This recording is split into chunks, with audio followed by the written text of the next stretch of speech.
Hello! Welcome to today's video. Today we're going to be talking about owning a Nissan 240 SX in 2022. Is it a good idea or is it a bad idea to own a 240 SX in 2022? Are you looking to buy a 240 SX in 2022 or maybe in 2023? What's your purpose in buying a Nissan 240 SX? Why do you want to buy this car? Before we jump into it, I currently own a 1991 Nissan 240 SX and have owned it for a few months now. With a short amount of time before actually purchasing the car, I did some research on the car to see what I was getting myself into.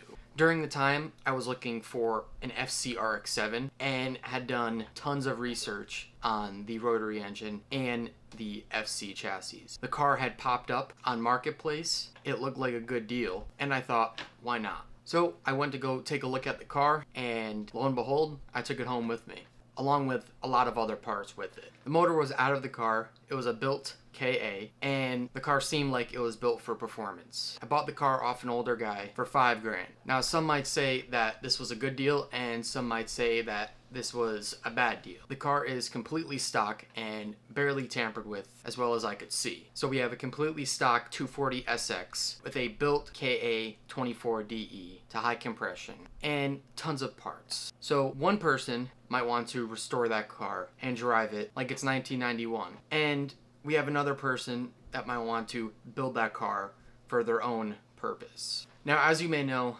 240 SXs are somewhat highly sought after nowadays in comparison to some of the other cars that are a little more easier to obtain, such as 350Z. That may not be as easy to obtain in the future, just like the 240 SX now. So we have more people, more from the older generation, wanting to preserve these type of cars. And then some might say we have new money with dumb money that pick up some of these cars and quote-unquote ruin them. Well, what determines a ruined car, you might ask? Well, I suppose chopping it up for a body kit and putting distasteful modifications, an aftermarket steering wheel maybe. Generally somebody that has low effort modifications, things of that nature. Although a body kit isn't necessarily low effort.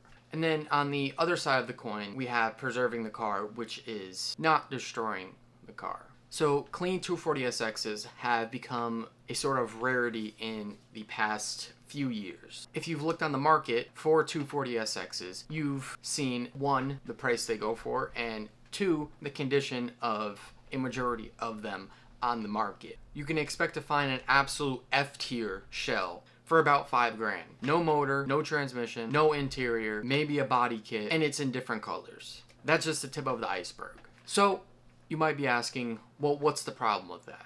It's like this. Picture a rare item of yours that you hold close. Maybe you have a rare Pokemon card, or maybe it's even a super rare Pokemon card that is well kept and preserved. Still in the box, it's pristine. Now, what if we took that Pokemon card out of its box and we had it in our hands? We crush it. This is your Pokemon card. This little thing is your Pokemon card. This is your Pokemon card. This is what's left of your Pokemon card. Your super rare Pokemon card.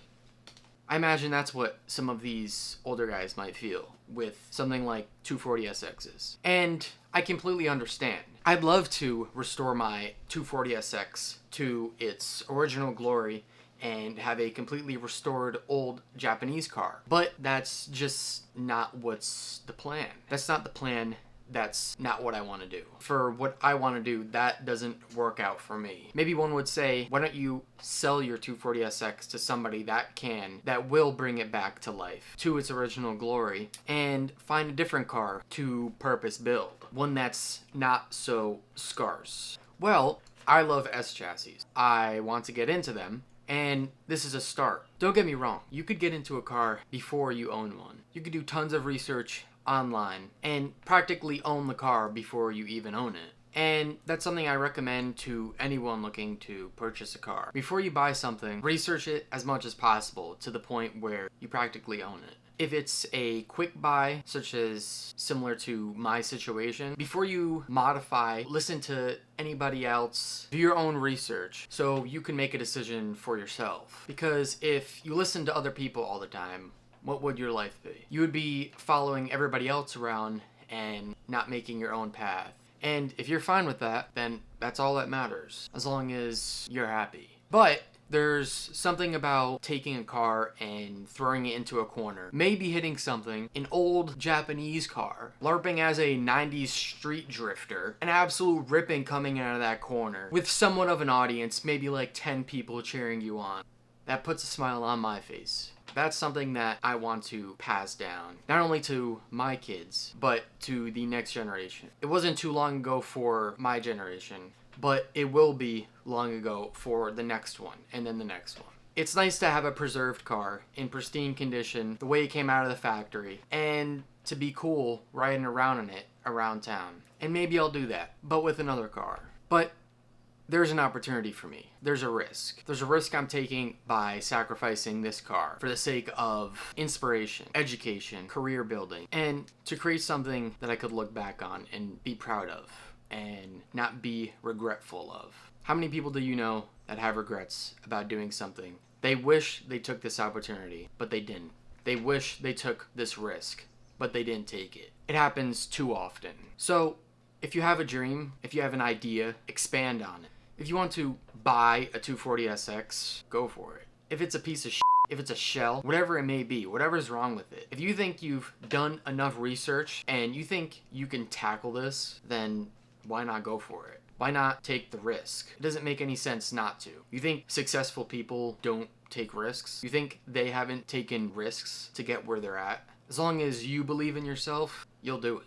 You'll come out on top. And that's what matters. You come out on top. People are always gonna be around, come into your life. People, things, and it's gonna drag you down. You're gonna be climbing, and there's just gonna be little things that drag you down. It's up to you. It's in your hands. It's your decision to keep on climbing. You don't have to ever give up. So instead of listening to the opposing argument to whatever you believe in, listen to yourself. Even if you're a young kid, you could learn a lot. There's always going to be a generation gap between 20-year-olds, 30-year-olds, 40-year-olds, and so on. So even myself, I might look on the younger generation and disagree with something that's going on. But I can't necessarily change that. Like the ones who are trying to preserve the 240SXs, it's just not going to happen. You could see it. So you just have to let it happen and find your happiness. So I challenge you to go out there and find your happiness, whatever it may be. If that's going out there and buying a 240SX shell for $2,500, building it halfway, and then selling it, at least you could say you did it. And maybe you learn from any mistakes along the way. And you gain some experience. There you go. That's what life's about. Experiencing the different aspects of life. Maybe you want to go drift a car now, and maybe you want to preserve it later. So I hope this video has helped you decide whether or not you're going to go out there and buy that 240SX shell in 2022. If it has, let me know in the comment section down below. And while you're down there, if you like the video, give it a thumbs up. It lets me know you like my content. And this is a bit of a different video for my channel. So if you like this style of content, that's another reason to like the video. So now you have 2 reasons. And of course, subscribe if you want to see more of my content. Other than that, thank you guys for watching the video all the way to the end. And if there's 2 things to remember: 1, own the car before buying it. Do your research. And 2, follow your damn dreams. Follow your heart and do what makes you happy. Other than that, I'm gonna get the hell up out of here. I hope you guys enjoyed the video. Thank you guys for watching, and see you guys in the next one. Peace. Peace. Peace. Peace. Peace. Peace.